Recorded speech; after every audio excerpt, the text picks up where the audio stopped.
لا حول ولا قوة إلا بالله العلي العظيم. أعوذ بالله من الشيطان اللعين الرجيم. بسم الله الرحمن الرحيم. الحمد لله الذي علا في توحده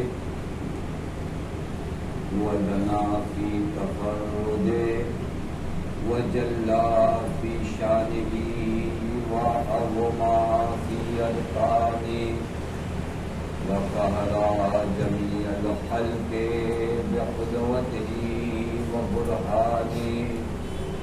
ثم الصلاة والسلام على أشرف الأنبياء والمرسلين حبيب إله العالمين مولا ومولى الثقلين جد الحسن والحسين مولانا بالقاسم محمد اللهم صل على محمد وآل محمد وعلى أهل بيته الطيبين الطاهرين المعصومين المظلومين المنتجبين لا سيما بقية الله في الأرضين واللعنة الدائمة الباقية العاجلة على أعدائهم ومنكري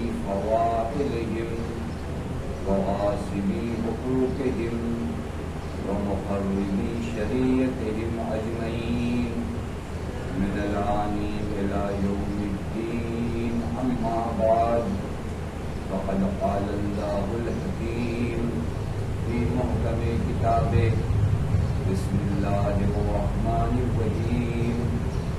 وجعلنا منهم أئمة يهدون بأمرنا لما صبروا وكانوا بآياتنا يوقنون.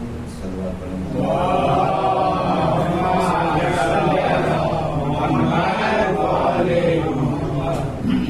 پروردگار عالم کا لاکھ لاکھ شکر ہے اس معبود نے ہمیں اور آپ کو بارگاہ اہل بیت علیہ الصلوۃ والسلام میں حاضر ہونے کی توفیق عنایت فرمائی.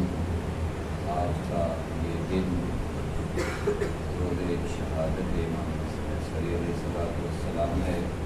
لہٰذا ہم سب اپنے تمام مومنین مومنات کی جانب سے بارگاہ صاحب الرزق تمام زمان میں جو اللہ تعالیٰ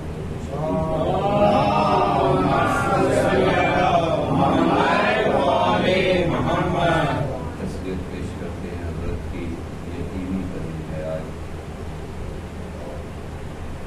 ظاہر سی بات ہے کہ ہمارے تمام ائمہ موت و حیات ان کے یہاں ختم نہیں کرتی.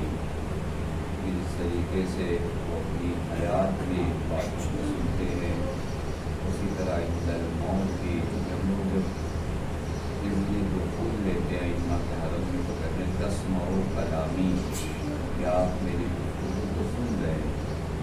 لہٰذا وہ ائمہ اگرچہ ظاہراً موت کی آغوش میں سوئے ہوئے ہیں وہ بھی ہمارے کلام کو سنتے ہیں. تو آج تو ہم امام اعظم کی بارگاہ میں حاضر ہوئے ہیں. حضرت کو تعزیت اور تسلیت پیش کریں اور صاحب رضا حقیقت میں اہل بیت میں سے کسی بھی فرد کی شہادت پر صاحب اعظم ہوتے ہیں. لیکن آج خاص مرحلہ ہے حضرت کے والد مکرم کی شہادت کا دن ہے. اور حضرت صاحب رضا ہیں اور حضرت عرض کر رہا ہے کہ صاحب رضا ہمیشہ عزا خانے کے دروازے پر ہوتا ہے. شاید آج ہمارے یہاں پر آمد ہمیشہ حضرت کا لطف و کرم پڑ رہا ہے. لیکن آج خاص حضرت نے ہمیں اپنے والد مکرم کی روز شہادت پر عزاداری کی توفیق ادا کی ہے. لہٰذا ہم حضرت کی بارگاہ میں سے تصویر اور باتیں پیش کرتے ہیں۔ میرے دوستوں اور عزیزوں، کچھ باتیں آپ کی خدمت میں اس عنوان سے کرنا ہے کہ امام حسن عسکری علیہ السلام کا زمانہ تھا کیسا زمانہ، اس زمانے میں امام نے وہ کون سی ذمہ داریاں جو اللہ تعالیٰ کی جانب سے دی گئی تھی انہیں بنا ریاست انجام دیا۔ کیونکہ امام جو بھی کام کرتا ہے، آیت کریمہ جو میں نے سرنام کلام قرار دیا ہے، بہت ہی واضح اور روشن آیت ہے کہ امام بناتا کون ہے اور امام کن ذمہ داریوں کو ادا کرتا ہے۔ امام اگر آپ سے کہے کہ یہاں سے یہاں بیٹھو، یہاں سے اٹھ جاؤ، یہاں چلے جاؤ، تو امام اپنی جانب سے نہیں کہہ رہا ہوتا ہے۔ امام تحریر سے ہے کہ یہدونا بامرنا، جو خدا کے حکم سے آپ کی ہدایت کرے۔ امام کے سامنے اپنے نظریات، اپنے تھاٹس، اپنے افکار نہیں پیش کیے جاتے۔ آپ کو نہیں سمجھ میں آتا امام کیا ایک عمل وہ آپ کی عقل کا ایک پھیر ہو سکتا ہے، امام کے عمل میں ذرا برابر شک نہیں ہے۔ یہ کریمہ اسی جانب کو متوجہ کرنا جو جعلنا منہم ائمۃ، اور ہم نے امام بنایا ہے۔ یعنی پہلا مرحلہ تو یہی ہے کہ امام بنانا کسی کا کام نہیں ہے، امام ہم مقرر کرتے ہیں، منصب امامت کا ہم فائز کرتے ہیں، مقام امامت کا ہم فائز کرتے ہیں۔ کیونکہ جو کنڈیشن ہوتی ہے امام کے لیے وہ عام لوگ کر ہی نہیں سکتے۔ اگر چاہ بھی جائیں کہ امام کسی کو مقرر کرے، کیسے ممکن ہے کہ آپ ایک ایسے شخص کو معیت کریں جس کے علم کے بارے میں یقین اس سے زیادہ علم کسی کے پاس نہیں ہے؟ کیسے معیت کر سکتے ایک ایسی ذات کو جس کی عصمت پر آپ شہادت دے سکتے ہیں؟ جو وہ امور ہیں جو اب تعالیٰ کے علاوہ کوئی نہیں جانتا۔ اسی لیے یہ مرحلہ ہے کہ واللہ عالم حیث یجعل رسالتہ، اللہ خوب جانتا ہے کہ اپنی رسالت کو کہاں مقرر کرے، اللہ جانتا ہے۔ اور انسان نے جب بھی کسی کو مقرر کیا ہے تو پھر آپ اس کی آفات اور اس کے اثرات آج تک دیکھ سکتے ہیں کہ جب انسانوں نے مل کر چاہا کہ وہ کام جو تعلیم کا امامت کا ہے، انسانوں نے جو مقرر کیا ہزاروں اور کروڑوں غلطیاں اس وقت ہوئی اور آج تک ہوتی چلی آ رہی۔ پر پہلا مرحلہ مقام امامت کے لیے وہ جعلنا منہم ائمۃ، امام ہم قرار دیتے ہیں، ویحکمون بامرنا، اور امام ہمارے امر سے، یعنی ہم جس جانب اسے حکم کرتے ہیں اس جانب ہدایت کرتا ہے۔ یعنی امام کو یہ پرواہ نہیں ہوتی کہ آپ خوش ہو جاؤ، آپ ناراض ہو جاؤ، فلاں صاحب مجمع سے بھاگ جائیں گے، فلاں صاحب رہ جائیں گے، یحکمون بامرنا۔ امام کو جو ہم نے حکم دیا ہے، امام اس حکم کو ارادہ کرتا ہے، جاری کرتا ہے، اسے کسی کی پرواہ نہیں ہوتی، اسے صرف ہماری پرواہ ہوتی ہے کہ ہم راضی ہیں ناراضی ہیں۔ وَلَمَّا صَبَرُوا كَانُوا بِآيَاتِنَا يُوقِنُونَ، اور چونکہ یحکمون بامرنا کا مرحلہ بہت سخت ہوتا ہے کہ جب انسان یحکمون بامرنا کے مرحلے پہ صبر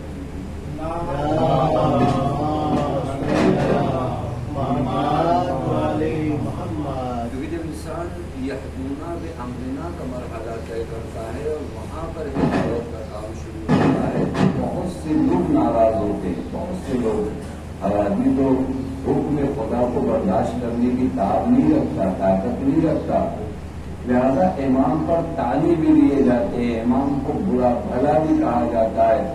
حتیٰ وہ لوگ جن کے جان بچانے کے لیے امام نے بعض ایسے وظائف انجام دیے جو بن جانب اللہ مقرر تھے، وہ بھی آ کر طعنے دیتے اور کہتے یا مذل المؤمنین، پھر بھی امام کو پرواہ نہیں۔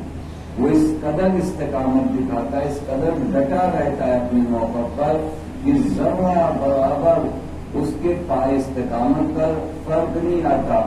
کیوں معلوم ہے؟ قانون بآیاتنا یوقنون، کیونکہ اس نے آیات الہی کو مرحلہ یقین سے دیکھا ہے۔ یعنی کہ بہت اہم مرحلہ ہے اس آیت کی تفصیل و توضیح کیا جائے تو خدا کی قسم امام کی ڈیفینیشن کسی حد تک قرآن مجید سے ہم سمجھ سکتے ہیں کہ امام مقام یقین پر ہوتا ہے، اور جب بھی انسان مرحلہ یقین کی آخری حدوں پر ہوتا ہے تو اسے پرواہ نہیں ہوتی۔ اب آئیے اس آیت کریمہ کے ترجمے کے بعد آپ مولا امام حسن عسکری کا زمانہ دیکھیں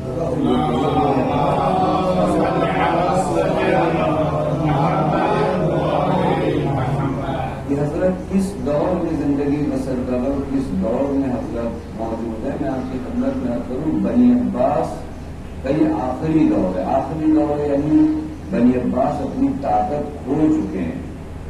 عملی طور پر اس وقت بنی عباس کے افراد منصب حکومت پر تو ہیں، لیکن پوری طریقے سے یہ حکومت اب بنی عباس نہیں چلا ہے، یہ حکومت کنٹرول ترک کے لوگ کر رہے ہیں۔ وہ لوگ ایک زمانے میں بنی عباس کے وزیر ہوا کرتے تھے، بنی عباس کے مشاورین ہوتے تھے، انہوں نے اتنا پوری طریقے سے کنٹرول کر لیا ہے کہ بنی عباس ظاہرت نام کے منصب پر فائد ہے، ورنہ حقیقت میں یہاں کے بعد جو حکومت چل رہی ہے وہ ترکیوں نے چلانا شروع کیا ہے۔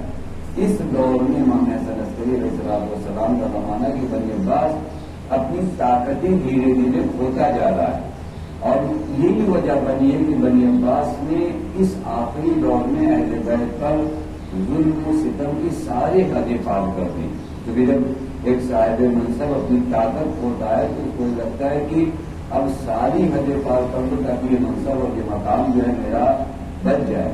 یہ بنی عباس میں جب بھی اس مرحلے پر پہنچتا ہوں واقعی کبھی کبھی آج کے دور میں دھوکہ دیا جاتا ہے، نام اہل بیت علیہ السلام پر نعرہ لگایا جاتا ہے، لیکن اس میں دھوکہ دیا جاتا ہے، کیونکہ بنی عباس کی جو حکومت جس مقدس نعرے پر آئی تھی، اگر آپ غور فرمائیے تو ان کا نعرہ الرضا من آل محمد تھا۔ یہ بار بار ہمیں تاریخ کو دہرانا چاہیے۔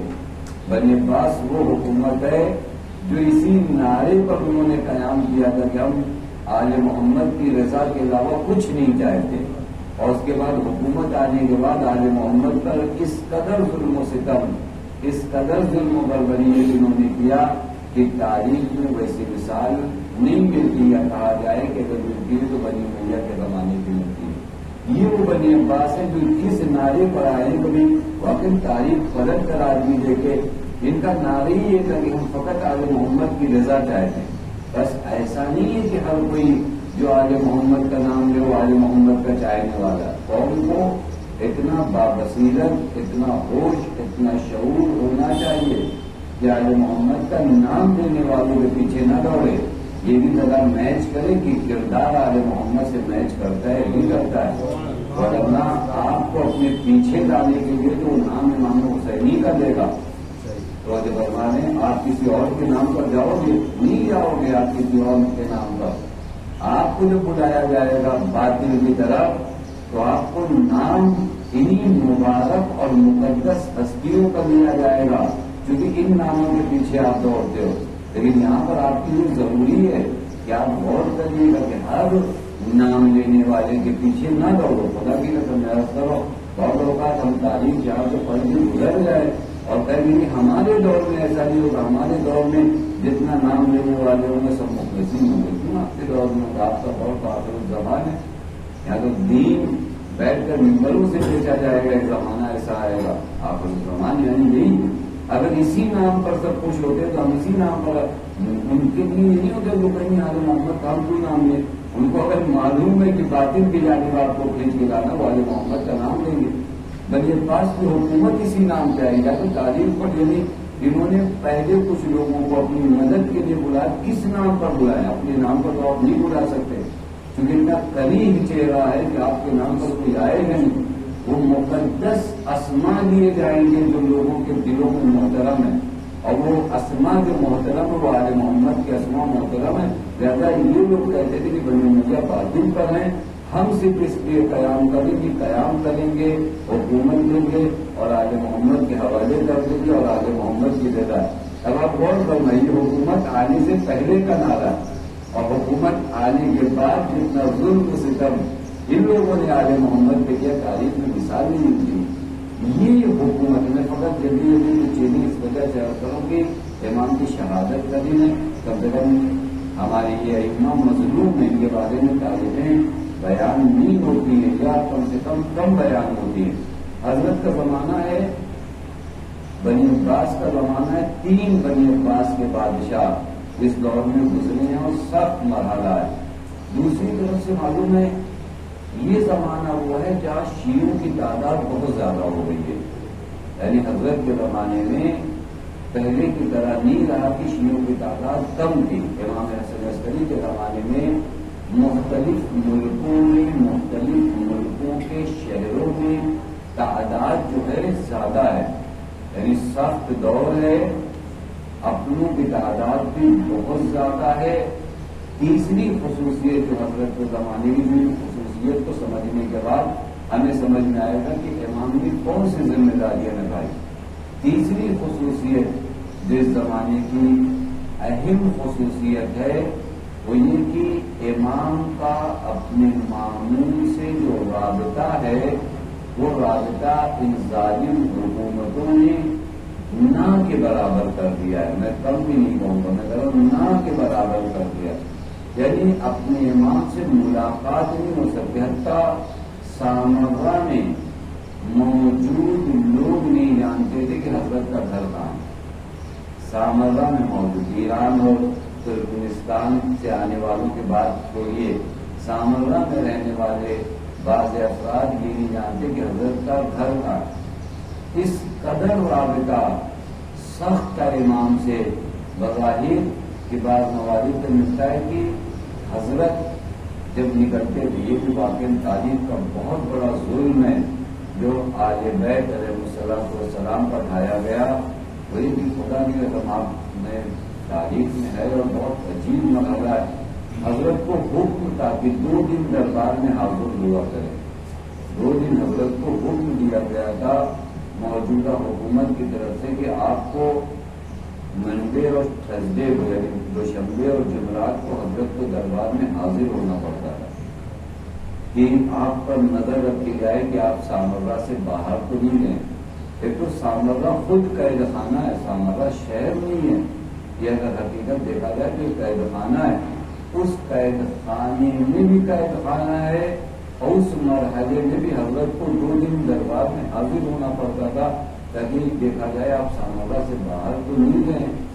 اور اس وقت جب حضرت نکلتے تھے تو بعض حضرت کے چاہنے والے حضرت کا دیدار فقط انہیں دنوں کر پاتے تھے جب حضرت اپنے گھر سے نکل کر دربار کی سمت جاتے تھے، اور اس میں بھی حضرت کی جانب سے بعضوں کو یہ نصیحت ہوتی تھی کہ دیکھو ہماری جانب اشارہ مت کرنا، ہمیں سلام مت کرنا، چونکہ تمہاری جان کو خطرہ ہے۔ آپ دور کے سختیوں کو تھوڑا سا ملاحظہ فرمائیے کہ جہاں پر وقت کا امام سامنے ہو، حضرت کو سلام نہیں کر سکتے کیونکہ اپنی جان کو خطرہ ہے، حضرت کی جانب اشارہ نہیں کر سکتے کہ اپنے اوپر خطرہ ہے، یعنی یہ مومنین کو خطرہ ہے جو حضرت نے متوجہ فرمایا۔ دور کی سختیوں کو دیکھیے آپ کہ شیعوں کی تعداد زیادہ ہے لیکن حضرت سے براہ راست رابطہ نہیں ہو سکتا ہے۔ حتیٰ بعض مقامات میں ملتا ہے کہ اتنا سخت دور تھا کہ عثمان بن سعید کو ایک مرتبہ حضرت نے کچھ خطوط بھیجے، لیٹر بھیجے، تو وہ بھی لیٹر کیسے بھیجے، وہ عصا اپنے زمانے میں اگر مثال دی جائے تو وہ عصا گول لکڑی ہوتی ہے جو روایت میں آئے مدور کر کے لفظ آیا ہے، مدور کوئی گول لکڑی حضرت نے ایک شخص کو دیا، سواد نام کے شخص کو، حضرت فرمایا لکڑی عثمان بن سعید کو پہنچا دو۔ یہ لکڑی لے کر مجھے نہیں پتا کہ اس لکڑی کے اندر جنوبی جو ہے حضرت نے دیا ہوگا، پھرے بھی جانے کا بھی کنٹرول ہوتا ہے جو روایت میں ہمارے یہاں بھی ہوتا ہے، کبھی پتلی سی ہو نا، آگے سے ایک گاڑی آ جائے، ادھر سے ایک گاڑی آ جائے تو دونوں گاڑی والے سوچتے کہ وہ پیچھے جائے میں کیوں پیچھے جائے۔ یہ جس گاڑی سے بھی لگ رہے تھے ان کا لکڑیوں کا موش تھا، ادھر سے سامنے سے ایک شخص کھچر سے آ رہا تھا، یہ چاہ رہا تھا وہ پیچھے جائے، یہ چاہ رہا تھا یہ پیچھے جائے۔ انہوں نے اپنی اس لکڑی سے جو حضرت نے دیا تھا اس کچر کو جو مارا ہے تو لکڑی ٹوٹی ہے تو صرف خط نکلے اس میں، تب انہیں پتا چلا کہ یہ خطوط ہے، اور یہ پھر وہ خطوط جمع کر کے حضرت کے پاس آئے تو حضرت نے فرمایا کہ اگر کوئی تمہارے سامنے ہم کو برا بھلا بھی کہے تو تم وہاں رکو نہیں، بلکہ ان ذمہ داریوں کو ادا کرو جو ہماری جانب سے دی گئی۔ اب ان حالات کو دیکھیے جس دور میں حضرت زندگی بسر کر رہے، میں نے بہت مختصر عرض کیا تھا کہ اگر کسی کو شوق ہو تو جا کر ان حالات کو پڑھے کہ حضرت کس زمانے میں زندگی بسر کرے۔ اس زمانے میں حضرت کی اہم ذمہ داریاں ضرور ہمیں نہیں سمجھ میں آتا کہ امام جواد نے کیا کیا، امام ہادی نے کیا کیا، امام عسکری نے کیا کیا۔ آپ غور فرمائیے گا، دور اتنا سخت بعض روایات میں ہے کہ حضرت کا گھر معلوم کرنے کے لیے بعض حضرت کے چاہنے والے 30-30 ہزار دینار دیا کرتے تھے کہ حضرت کا گھر کوئی بتا دے۔ جو مولا کا ہزاروں فرسخ کے فاصلے سے آتے تھے وہ سامرا میں جائے کہاں جائے، پوچھے کس سے پوچھے، یہ دور یہ سختیاں وہ آتے تھے بابو کو اس وجہ سے پیسہ دیتے تھے کہ بتاؤ کہ ہمارے مولا کا گھر کہاں ہے، چلے حضرت کی بارگاہ میں ہم جائیں۔ اور حضرت نے بابو کو منع بھی کیا، بعض بڑی مشکلات کے بعد جب حضرت سے ملنے آئے تو حضرت نے فرمایا کہ زحمت کیوں کیا اتنے لوگوں نے، یعنی دور یہ نہیں ہے تو فرما رہے ہیں اتنا سخت دور ہے۔ اس دور میں بھائی اگر حضرت کی زندگی کے تحریری جائزہ لیا جائے، اس دور میں حضرت کی ذمہ داریوں میں سے سب سے اہم ذمہ داری آپ جانتے ہیں، ایک امت کو امام غائب کی امامت کے عقیدے کے لیے تیار کرنا۔ آپ دور دیجیے، اس دور میں حضرت کا ایک اہم وظیفہ ہے وہ یہ کہ امام حجت کے لیے لوگوں کو تیار کرنا، اور حضرت کی ولادت بھی مخفیانہ ہوگی اور حالات اتنے سخت ہیں، اور دور جو آنے والا ہے غیبت کا زمانہ وہ اور سخت دور ہے، اور اس دور میں نجات کا فقط ایک راستہ ہے کہ انسان امام وقت پر ایمان رکھے، اس کے علاوہ کوئی نجات کا راستہ نہیں ہے۔ روایات میں حضرت نے فرمایا لن ینجوا، اس زمانے میں کوئی نجات نہیں پا سکتا مگر وہ کہ کوئی جو میرے بیٹے کی امامت پر اعتقاد رکھے اور ان کے ظہور کی تعجیل کے لیے دعا کرے، یعنی نجات کے راستوں میں سے دو راستہ جو حضرت نے بیان فرمایا وہ یہ۔ اب ایسا سخت دور آپ غور فرمائیے، اس سخت دور میں امت کو امام سے آشنا کرنا اور وہ عقیدہ مہدویت کو محکم کرنا، خدا کی قسم وہ حکمت عملی امام حسن عسکری نے انجام دی ہے کہ 1400 سال بعد بھی اس عقیدہ مہدویت کے ذرہ برابر شک کے بادل ہمارے یہاں نہیں آئے۔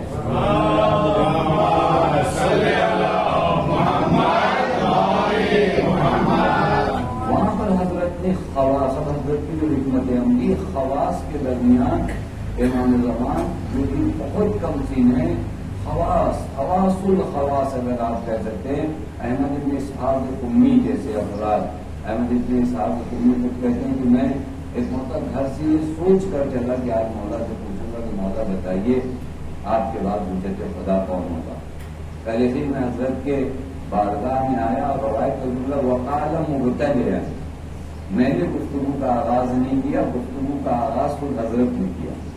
امام کو تو نہیں بتانا ہے نا کہ میرے دل میں کیا گزر رہی ہے، حضرت سب کچھ جانتے ہیں۔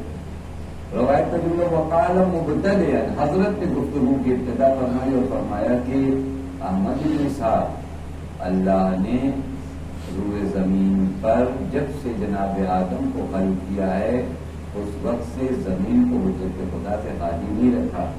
یہ وہاں کا کلام کی ابتدا حضرت نے فرمایا، اور اس کے بعد بھی خالی نہیں رہے گا۔ مجھے بہت خوشی ہوئی کہ جس موضوع اور جس ٹاپک پہ میں بات کرنے آیا تھا حضرت ہی نے وہاں کی ابتدا کیا۔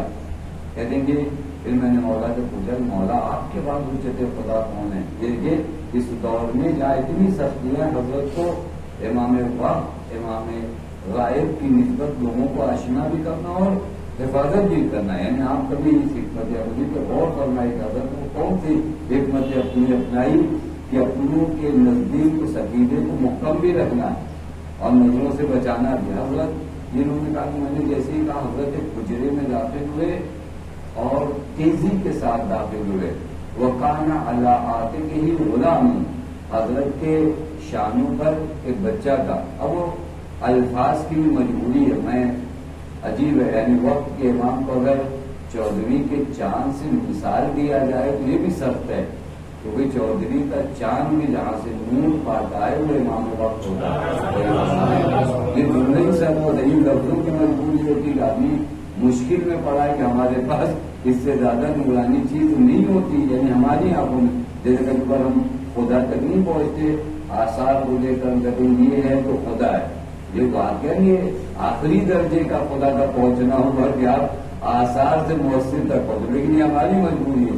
اسی طرح ہم لوگ کبھی بار ہمارے سامنے یہ 14ویں کا چاند اور یہ وغیرہ امام وقت کی مثال 14ویں کے چاند تھے جن کے وجود کے نور سے ہی اس چاند کے اندر نور ہی کرتی تھی.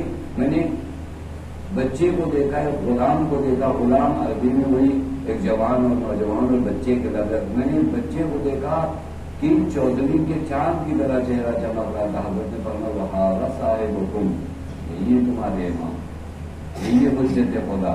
تو جو فرمانے ابھی اس دور میں احمد ابن اسحاق جیسے افراد کو اور احمد ابن اسحاق کو ذمہ داری ہے کہ اب یہ آگے شیعوں تک ان باتوں کو کیا کریں، پہنچائیں. اور پھر ایک جملہ فرمایا حضرت نے، بڑا حسین جملہ کہا، احمد ابن اسحاق اگر تمہارا مرتبہ خدا کے نزدیک اور ولی خدا کے نزدیک بہت عظیم نہ ہوتا تو ہم اپنے بیٹے کا دیدار نہ کریں. یعنی تمہارا مرتبہ خدا اور ولی خدا کے نزدیک بہت عظیم ہے تو بھی دیدار کرا. اب آپ تھوڑا سے واقع میں کہ ان باتوں کو اس وجہ سے نہیں کہ پوری طرح تحلیل کرو، 1 گھنٹہ 15 گھنٹے میں یہ باتیں، لیکن آپ کو ایک ہسٹری بتا دو کہ آپ چاہو تو اس زاویے سے ان کتابوں کو پڑھیے کہ دور کیسا تھا. اس سخت دور میں عقیدے مہدویت کو اور امام وقت کی نسبت لوگوں کے ایمان و اعتقاد کو صحیح کرنے کے لیے حضرت نے کون سی حکمت عملی اپنائی، لوگوں سے کس طرح متعارف کرایا. امام زمان جن کو بیعت اختیار کرنا واقع نا، غور فرمائیے نا، وہ امام جو بیعت پہ جانے والے ہیں، وہ امام جو نظروں سے غائب ہونے والے ہیں، ان کی نسبت حضرت نے کس طریقے سے لوگوں کو آشنا کرایا کہ آج تک وہ عقیدہ مہدویت ان تک پہنچا ہے. ایک واقعہ قابل تعامل مرحلہ ہے کہ حضرت کے حکمت عملی پہ غور کیا جائے کہ حضرت نے کیا کیا. وغیرہ امام آنکھوں کے سامنے اور تو لوگ قبول نہیں کر رہے تھے جو زمانہ چل رہا تھا. ہم الحمدللہ جو ہے یہ ہمارا شرف ہے، لیکن کہاں سے مرحلے طے ہوئے، وہ کون سی حکمت عملی امام حسن عسکری نے، چونکہ ہر یہ پھر امام زمان کی نسبت پیغمبر اکرم سے ہی روایت موجود ہے، لیکن حضرت کا زمانہ سب سے قریب کا زمانہ ہے.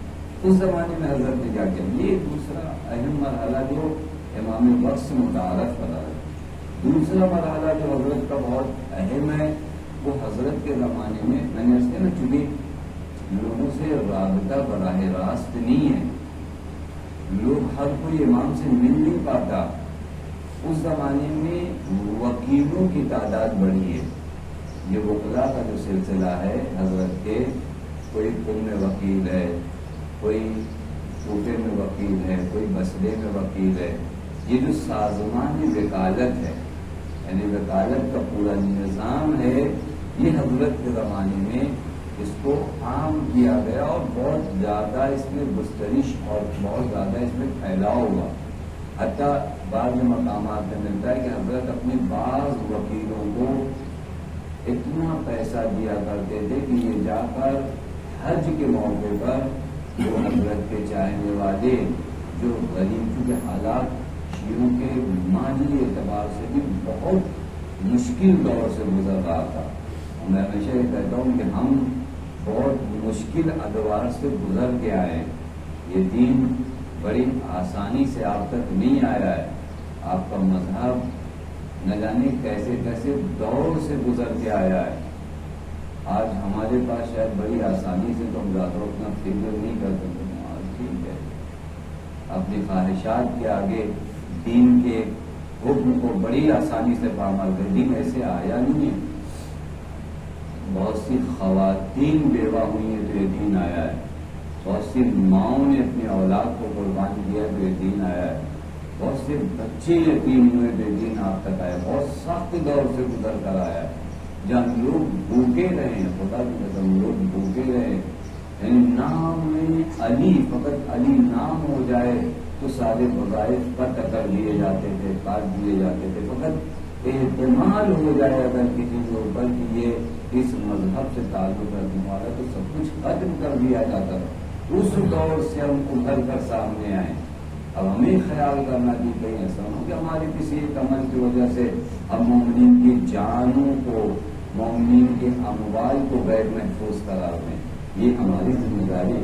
حضرت اس زمانے میں اپنے بعض وکیلوں کو 30,000 دینار دیا کرتے تھے تاکہ جا کر مومنین کی مدد کیا جائے۔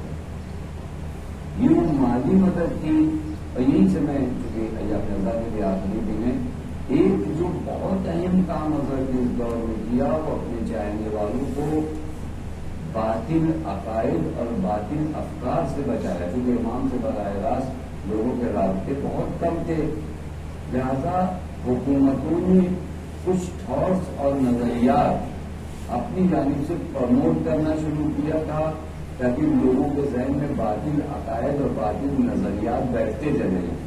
وہاں پر امام نے ان سے مقابلہ کیا، حالانکہ حضرت بڑے سخت دور میں تو وہاں پر وہ خالص عقائد بچانا، وہ خالص ایمان کو بچانا لوگوں کے، یہ حضرت کی وہ عزت احمدی ہے کہ جس کا ثبوت آج کے زمانے میں دیکھا جاتا تھا کہ وہ دین ہم تک صحیح طریقے سے پہنچا، ہم تک نہیں پہنچا، لیکن یہیں پر چونکہ ایام رضا الحمدللہ اتنے دنوں ہم لوگوں کو توفیق دے، ہم نے یا حسین کا ہم نے ماتم کیا، ہم نے مجلس کیا، اور یہ تمام کام ہم نے جو کیا اپنے اعمال کی بنیاد پہ نہیں کیا، ان کی توفیق شامل حال کی۔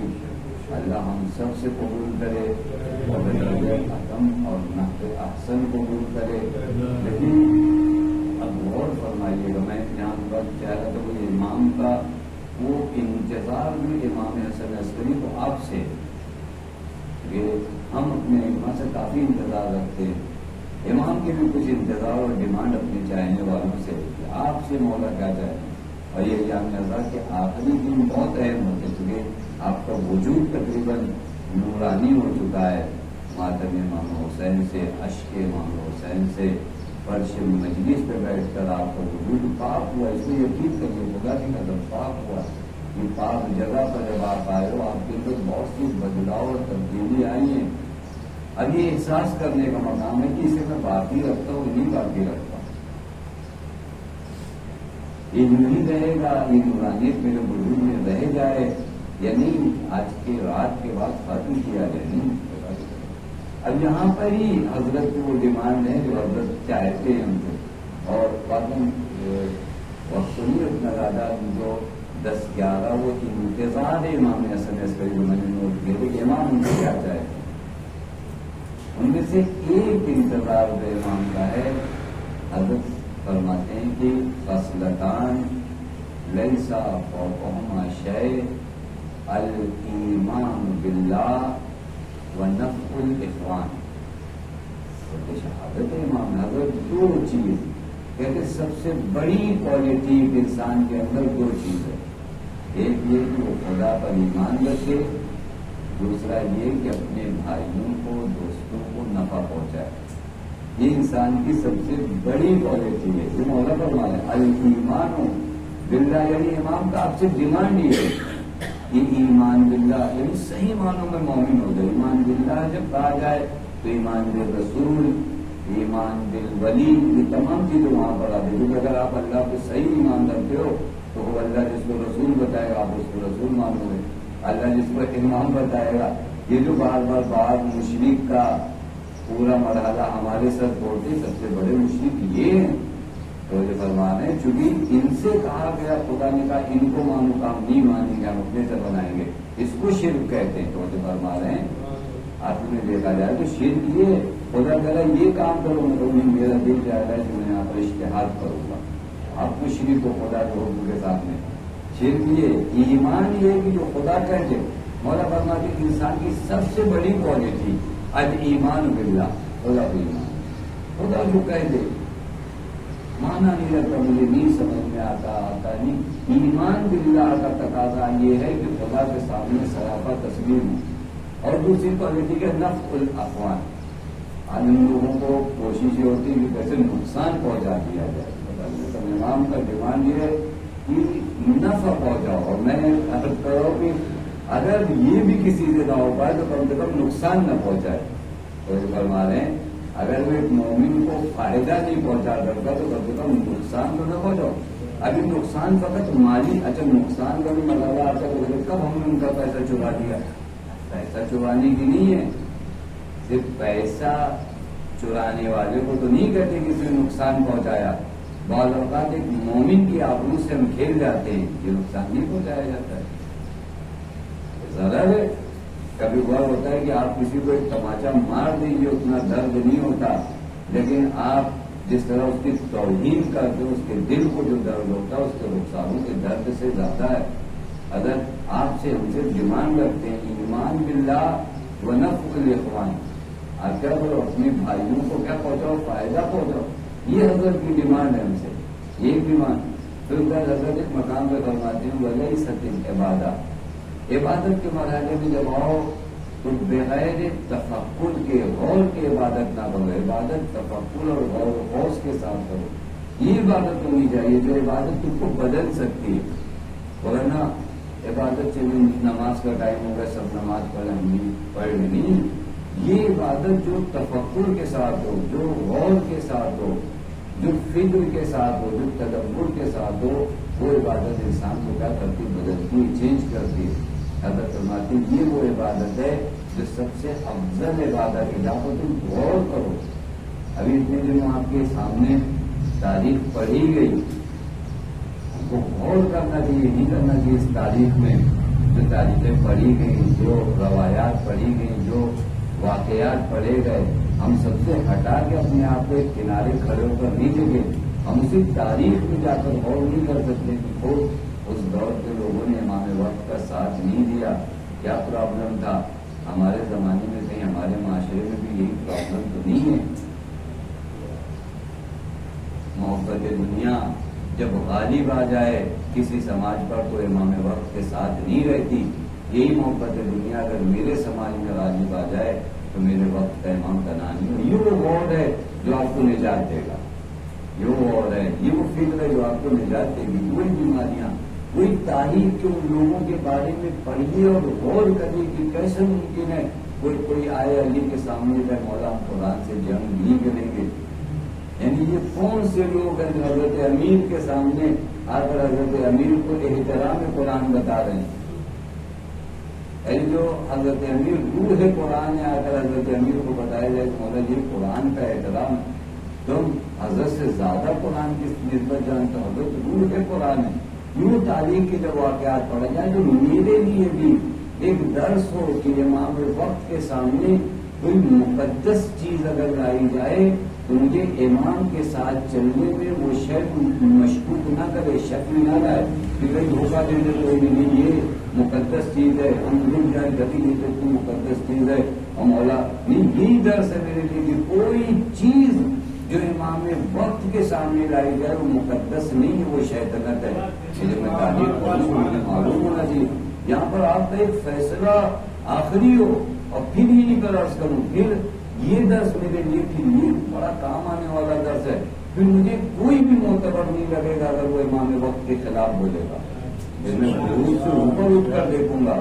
میں نہیں دیکھوں گا کہ میرے باپ ہیں، میرے بھائی ہیں، میرا قبیلہ ہے، میرا خاندان ہے، مجھے کیا فرق پڑتا ہے؟ تو مگر میرے امام کے خلاف ہو تو میرے لیے جو تعریف کا درس جو فکر کرنے کے بعد پھر میں نہیں، پھر یہ اٹھنا پڑے گا تھوڑا سا اوپر۔ میں نہیں رکوں، نہیں آ رہی یہ تو میرے پہچان کے لیے کچھ کہہ دیا تو چلو کچھ ٹھیک کیا جائے، کیوں ٹھیک کیا جائے، کیوں توجیہ کیا جائے کسی کی بات کی؟ خدا کے تو میں آپ کو یا میں آزاد آخری دن عرض کروں کہ یہ وہ مرحلہ ہے، مجھے پرواہ نہیں ہونا چاہیے اگر آپ نے کوئی ایسا کام کیا جو دین کے مخالف کیا، میں کیوں آپ کے عمل کو ٹھیک کروں گا؟ نہیں کروں گا۔ میرا آپ کو ٹھیک کرنا میرا کام تھوڑی نہیں ہے، مجھے دین کو فالو کرنا ہے، مجھے امام کو فالو کرنا ہے۔ امام کے خلاف اگر آپ جب آپ کون ہو میں نہیں پہچانتا، یہ میں نہیں پہچانتا، خدا کی قسم اور نہیں ہو آپ محترم، نہیں ہو آپ محترم. ایسا تھوڑی نہیں کہ آپ کو محترم اور بت بنا کر میں نے بیٹھالا، اس کے بعد آپ جو کچھ کہو گے میں آپ کو پوجوں گا. نہیں ہے. یہ وہ تاریخ کا درس ہے جو ہمارے کوئی تعلقات غیر از امام مقدس نہیں ہے. یہ یاد رکھے گا. یہ وہ تاریخ میں فکر کرنے کے بعد آدمی کوئی تعلق امام کے علاوہ مقدس نہیں، چونکہ یہی تعلق مجھے خدا تک پہنچا تو اس کے علاوہ کوئی تعلق. خدا تک پہنچنے کے 100 راستے تھوڑی نہیں ہے کہ ایک راستہ امام ہے. ایک راستہ ہے وہ امام، اس کے علاوہ کوئی راستہ نہیں، اس کے علاوہ کوئی راستہ نہیں. محمد وآل محمد صلی اللہ علیہ کئی راستے نہیں ہے کہ آپ کہیے کہ چلو اس راستے سے پہنچ جائیں گے. نہیں، ایک راستہ ہے، ایک راستہ ہے. نہیں، یہ راستے پہ نہیں پہنچو گے پھر کچھ بھی کرو.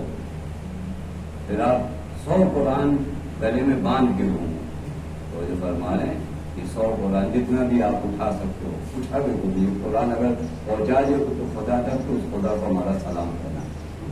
نہیں پہنچا سکتا خدا کی قسم. لہٰذا یہاں پر غور کرنے کا میں حضرت فرمایا اس تدبر کرو، فکر کرو. یہی تدبر کی جگہ میں فکر کر کے اتنا مرحلہ طے کر لوں کہ امام کے سامنے اگر کوئی چیز لائی جاتی ہے تو مقدس نہیں ہے.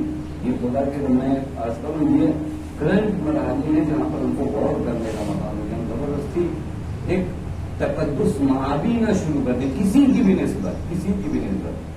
10 سال سے آپ کے ہمیں مجلس پڑھو گا یہ مولانا غلط نہیں. اگر امام کے خلاف آپ کو لگے آپ وہاں پہ اسٹینڈ لو، وہاں نہیں آپ دیکھو گے ہمارے تعلقات نہیں اچھے.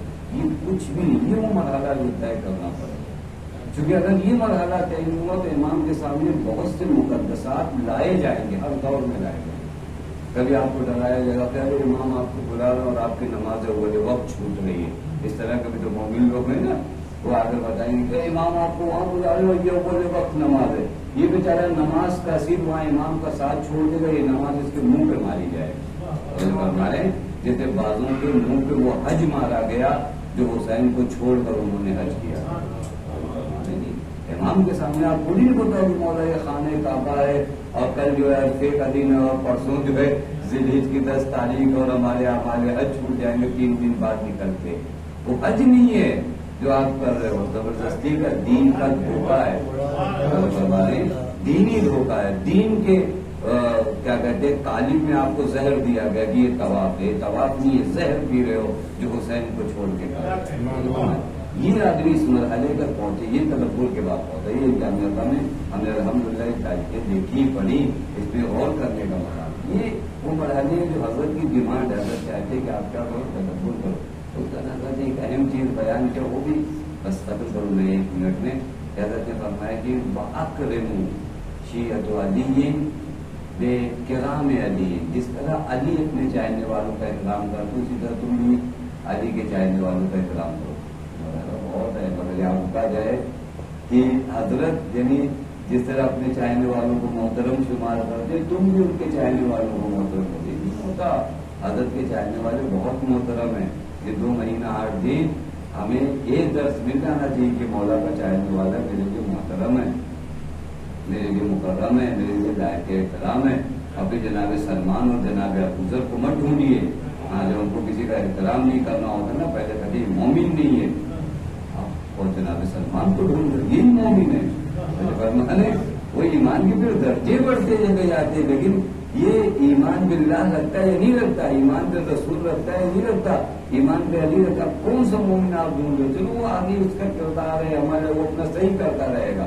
لیکن آپ زبردستی اپنے آپ کو دھوکہ دینے کے لیے جناب سلمان کی مثال مت پیش کرو کہ جناب سلمان بات ہے اور یہ کہاں ان کا میں احترام کروں. میں آپ انہیں کا احترام کرو. آج اگر ان کا احترام نہیں کرو گے تو کل جناب سلمان کا بھی احترام نہیں کرو گے. تو سلمان نہیں بدل بات والے یہ بہانے ہوتے جو شیطان ہمارے ہاتھوں میں دیتا ہے کہ نہیں ارے یہ تو نماز بھی نہیں پڑھتا، ان کا میں احترام کریں. آپ اس کے وجود میں ولایت کا نور دیکھ رہے ہو، آپ اس کو مکرم جانو. آپ کے شاید اسی احترام سے وہ راہ راست پہ آ جائے. بعض لوگ دین سے اس وجہ سے دور ہوئے نا کہ دینداروں نے ان کی بے احترامی بہت کیا ہے. بات آتے ہوئے نہیں ہمیں دینداروں نے بھی بہت دین سے دور کیا ہے. یہ خود ایک ٹاپک ہے کہ دیداروں نے ملا کے کتنے لوگوں کو یہ اتنے چڑچڑے ہو جاتے ہیں دیدار کہ ان کو دیکھ کے کوئی دین کے قریب نہیں آنا چاہتا، کہ نماز پڑھنے کے بعد آدمی کو اتنا غصہ آتا ہے تو جانے دو. تو برمانے رمضان میں شاید میں نے یہی عرض کیا تھا، بعض لوگ روزہ رکھتے ہیں تو ان کے گھر میں کرفیو لگا ہوتا ہے. تو یہ وہ دین ہے جو دین ہر میں جو ہے ایسا ماحول بنا دیا کہ نہیں آج یہ 21 رمضان کو روزہ رکھے ہوئے بس پورے گھر میں کوئی شور نہیں، کوئی کرفیو لگا ہوا. ارے آپ روزہ رکھے ہو تو جو فرمانے بچے منائیں گے آپ کے کہ اللہ کرے آپ روزہ نہ رکھو. تو جو فرمانے جب آپ اتنا کرفیو رکھو گے دین کے نام پر، بات ہوتا ہے میں ایسا کبھی بار پتا نہیں کہ صحیح سسٹم دے میں شب قدر ہے ٹھیک ہے، آپ اپنے بچے کو بتائیے وہ اہمیت دے. کبھی بار ایسا کرفیو لگایا جاتا ہے کہ بچہ مناتا ہے کہ شب قدر اور کتنے دن بچی ہے، دین نہ ہو، دین اس طرح نہ پہنچے کہ لوگ منانے لگے کہ کب ختم ہوگا. تو یہ بات ہے اس میں ایک جذابیت ایک کشش باقی رکھو. آپ کے اندر اسٹیمنا ہے کہ آپ 8 گھنٹہ جو نماز پڑھو، بچی کو کیوں پڑھا رہے بیچارے کو. تو یہ فرمانے اس کے لیے ایک سسٹم بنائے، اس کے لیے ایک جذابیت بنا. لیکن ایسا بھی نہیں کہ تم چھوڑ دیا ہے، لیکن ایسا بھی نہیں کہ اپنے ساتھ جتنی بڑی بڑی دعائیں آپ پڑھو اس کو بھی پڑھاؤ تو منائے گا کہ کب ختم ہوگا پتہ نہیں، کل بھی جاگنا پڑے گا. تو یہ دینداروں نے بھی جو ہے دین سے دور کرنے کا جو ہے بڑا کام کیا ہے. تو یہ مرحلہ ہے جو تدبر اور تفکر کرنے کی بہت اہم ضرورت ہے. جہاں تک فکر کریں گزشتہ تاریخ میں حضرت حضرت چاہتے ہیں کہ آپ احترام کرو، آپ احترام کرو. حضرت بہت محترم جانتے اور حضرت نے جگہ پر تو فرق نہیں بتایا. ایک شخص کو چوری کر کے چوری کی حالت میں پکڑا تھا، چوری کر رہا تھا، اور جب سپاہیوں نے پکڑا تو اس لیے سلنڈر کا دور کا کام ہے، امام حسن عسکری کا شیعہ چوری کرتے ہوئے پکڑا گیا. جب پکڑا گیا تو پھر میں امام کا شیعہ ہوں. تو اس میں جو کوئی رہا ہوتا تھا چلو تم کو امامی کے پاس لے کے چلے. حضرت کی شیعہ اگر حضرت نے کہہ دیا کہ ہمارے شیعہ ہو چھوڑ دیں گے، آئے حضرت کے پاس لے کر. حضرت نے کہا ہاں مولا میں آپ کا شیعہ. حضرت کا تم محب ہو، شیعہ نہیں ہو. فرمانا یہ خود ایک مرحلہ ہے کہ محب اور شیعہ کی پہچان کیا جائے. حضرت نے کہا تم محب ہو. بہت سے لوگ حضرت کے محب ہیں. شیعوں کی پھر حضرت نے تعریف کی تبعنا لآثارنا، شیعہ یعنی ہماری پیروکار ہے. شیعہ فقط یہ نہیں کہ اہل بیت سے محبت کرتے ہیں، تو یہ فرمانے شیعہ یعنی یہ کہ محبت کو کرتے ہی ہیں. یہ مرحلہ تو طے ہے. اس کے بعد جو ہم کہتے ہیں وہی کرتے ہیں. ہم کہتے ہیں وہی کرتے ہیں.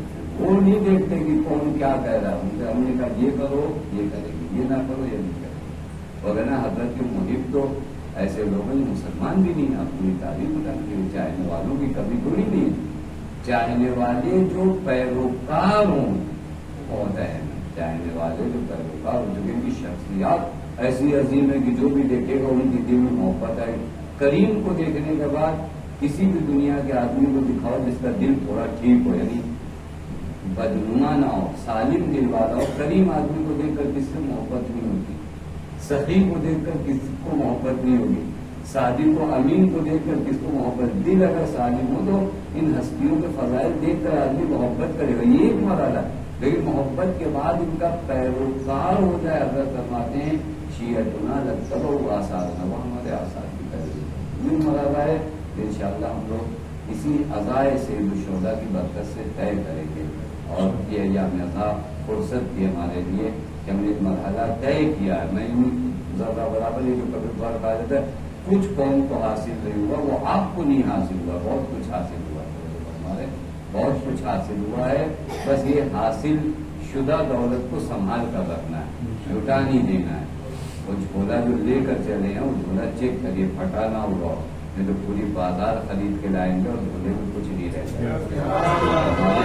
اس کو تھوڑا سا دھیان دینا ہے کہ وہ جھولا حاصلہ ہوا ہونا چاہیے. وہ جو سیکھا ہے شہدائے کربلا سے باتیں، وہ جو سیکھا ہے سرکار سید الشہداء سے باتیں اپلائی کیا جائے. اور یہ جو اپلائی کریں گے تو انشاءاللہ آئندہ سال کا جو محرم آئے گا آپ کی زندگی میں، اور اللہ کرے ہر سال محرم آپ کی زندگی میں آئے اور عزاداری اتنی شدت کے ساتھ اس سے زیادہ کریں. تو یہ جو اس سال کا سرمایہ بچا کے رکھو گے نا، اگلے سال معرفت حسین میں یہ سرمایہ اور تیزی لائے گا کہ اور مرحلہ یوں مرحلہ پیر کے بعد روز شہادت امام حسن ہے.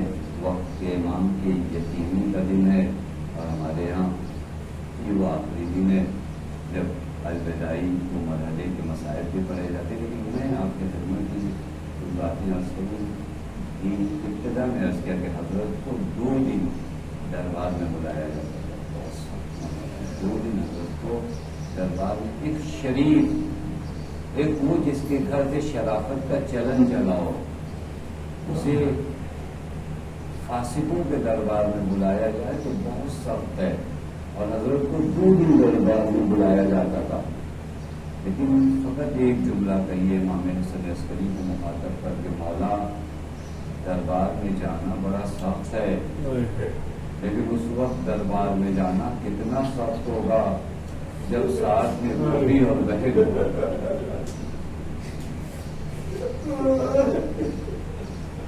جب ساتھ میں ثانیہ زہرا ہو تو دربار میں جانا بہت.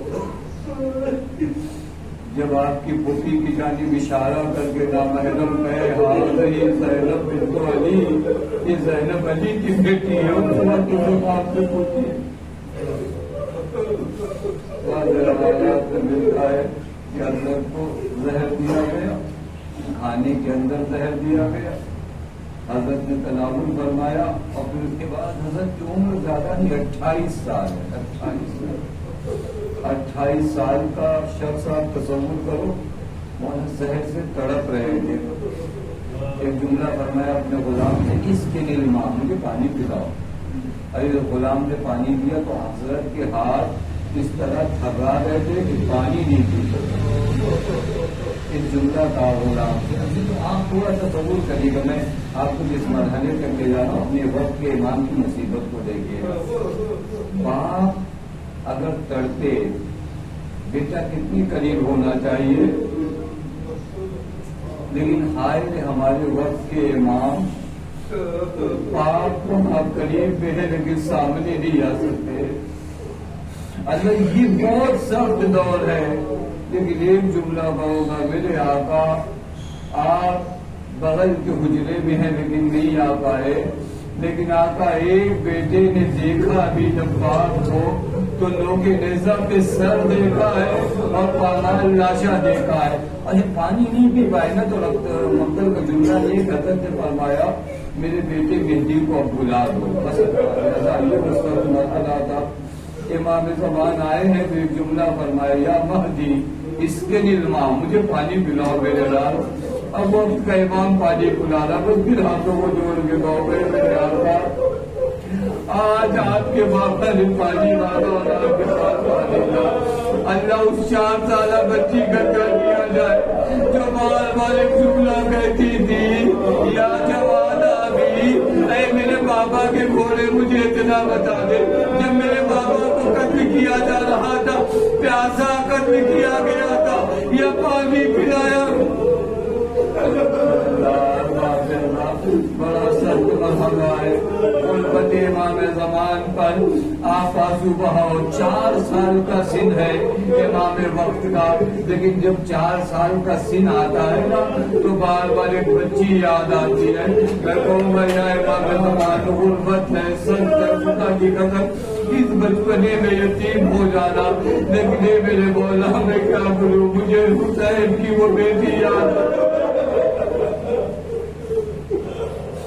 جس کا سن بھی 4 برس ہے. اور جب بابا جانے لگا تو اس بچی نے روک کر کہا میرے بابا تھوڑی دیر رک جاؤ اور میرے سر پہ ایسے ہاتھ پھیر دو جیسے یتیموں کے سر پہ ہاتھ پھیرا تھا. وہی مرحلہ امام زمان کو مخاطب کر کے کہو یا امام زمان بابا کی شہادت کے بعد آپ کو بابا سے دور ہونا پڑا، لیکن یا امام زمان ارے رخساروں پہ تماچے تو نہیں لگے. آئے وہ سکینہ جب بھی یا بتا کہتی کبھی شبر تماچے بارتا کیوں مرحلی انوار پہ رہتا ہوں نا کیوں دمیا میں ایسا کہ آخری دن ہے ہمیں یہ بتا اگلے برس کو لوگوں جب تک رہے اللہ اسی طرح پرچے بنجین کرتے رہے. معلوم ہے آج کے دن ہمارے یہاں دستور ہے اس قافلے کا مسائل پڑھا جاتا ہے جو قافلہ کربلا سے لوٹ کر مدینے پہنچا. اللہ کیسے بتاؤں خدا کی قسم، مجھے تو یہی نہیں پتا کہ زینب چہلم کے بعد حسین کی قبر سے مدینے تک آئی کیسے۔ اگر شاید زینب کے سب ذمہ داریاں نہ ہوتی تو زینب مدینے تک پہنچ بھی نہیں سکتی تھی، لیکن زینب کو مدینے میں بھی حسین کا پیغام عام کرنا ہے، لہٰذا وہ قافلہ جو کربلا سے دوبارہ مدینے کی طرف چلا ہے اس کی آنے کا انداز الگ ہے۔ فقط ایک بیوی ہے جو ایک قبر کے پائیدی بیٹھ کر کہتی ہے بی بی مجھ سے مت کہنا جانے کے لیے، بی بی مجھ سے مت کہنا جانے کے لیے، کہاں کیوں نہیں چلے گی، کبھی بھی میں کیا کرنے مدینے جاؤں، ارے میری ایک بیٹی شام کے زندان میں،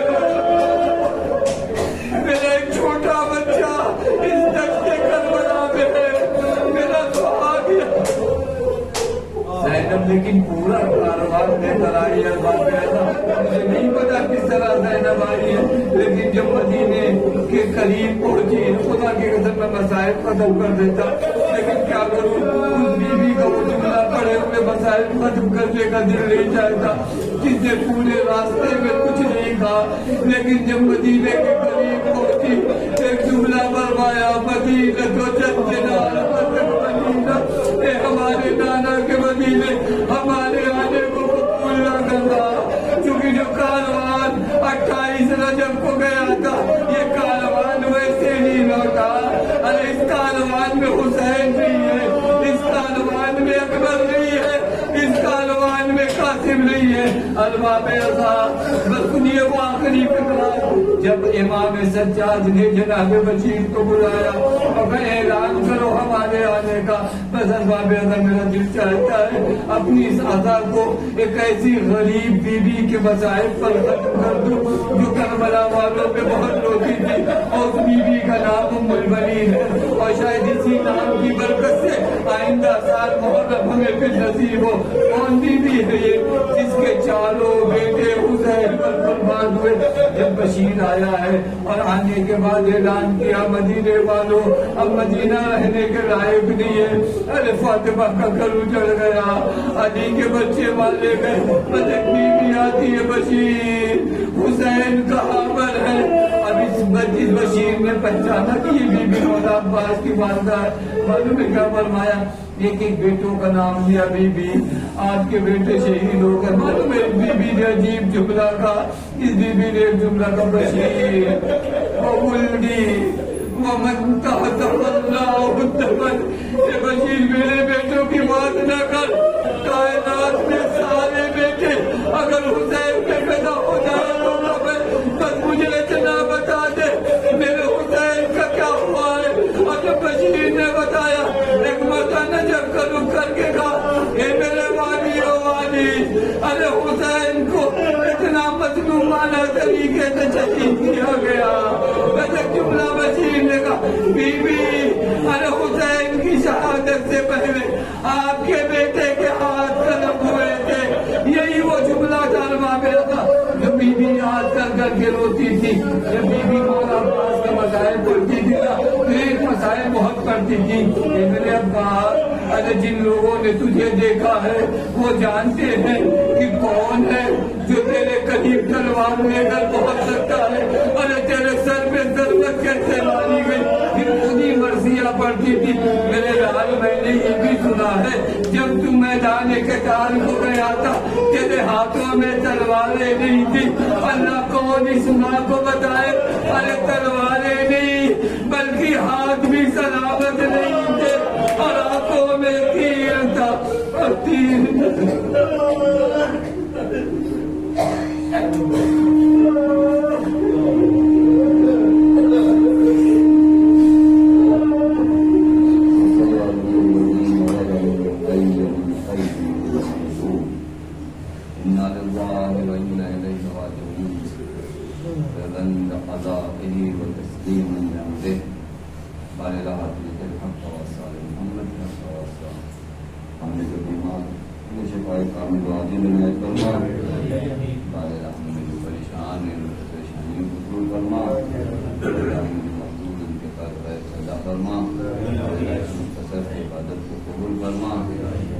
تمام ایام اعظام کی مومنین شرکت کی جنہوں نے ہر لحاظ سے اس امر خیر میں اپنا تعاون پیش کیا اور آئے شرکت کیا، ان تمام سے ان تمام اعمال خالقہ کو قبول فرما اور زیادہ سے زیادہ اعمال نیک انجام دینے کی توفیق عنایت فرما، والے رحمت کے حق و اصحاب محمد کا توسل سب کو جلالہ سے شرف فرما، والے مجھے بے اولاد میں اولاد صالح عنایت فرما، والے رحمت کے حق و اصحاب محمد کا توسل محبوب روز شہادت امام حسن عسکری ہے، یہ امام حسن عسکری کا واسطہ وارث الانصاف امام زمان کے ظہور میں تعجیل فرما،